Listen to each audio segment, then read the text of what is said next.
I think there's a very clear bottom three. I'm interested to see if you agree with this, but I think there's a very clear bottom three among receiving corps. So give me your third worst.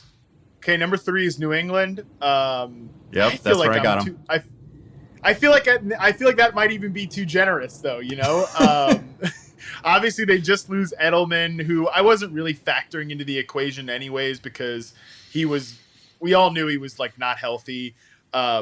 At the same time, I really like Jacoby Myers. I like what Jacoby Myers has shown so far through his career. Him and Cam really had a connection last year. I've always thought Kendrick Bourne, I mean, the money was crazy that they gave Kendrick Bourne, but I think he can be a fine number 3 receiver for a run heavy team. I mean, that's basically what he was with the 49ers anyways. And he produced when called upon. Like, I think Kendrick Bourne is a decent player.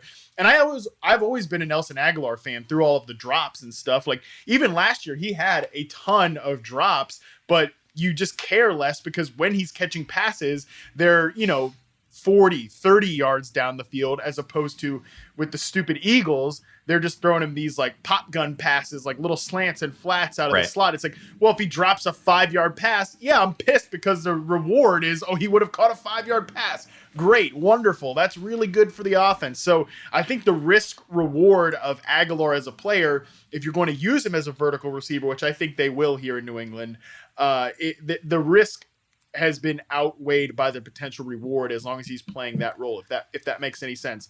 And like I said, I like Bourne, I like Myers, but they're still really weak at the position. So that's why I don't have them as the stone worst or the second worst. I have them at number 3 because these are obviously guys like I'm hoping Bourne and Myers prove to be starting level guys. There is still some risk with Agholor as a player.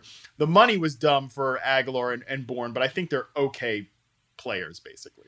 Well, I think the money needed to be spent to lure anyone to New England, which is obviously, we talked about Baltimore not necessarily being a ripe environment for pass catchers.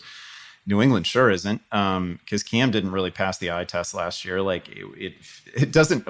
We can't imagine that this is going to be like they're not going to produce a 4,000-yard passer unless they somehow draft one. Like it's just not going to be Cam this year.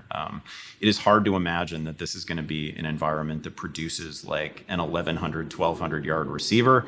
So there aren't a lot of stats to be found there. They did do well at tight end, right? Like for whatever that's worth. They bring in Henry, they bring in Smith. That's a great combo. It's one of the NFL's best right now, right? So that's pretty exciting. I don't know how any of these guys fit with the version of Cam Newton that we have right now. We kind of put together these lists independent of who the quarterback was. This wasn't about, thinking who the quarterback was and what that fit is like.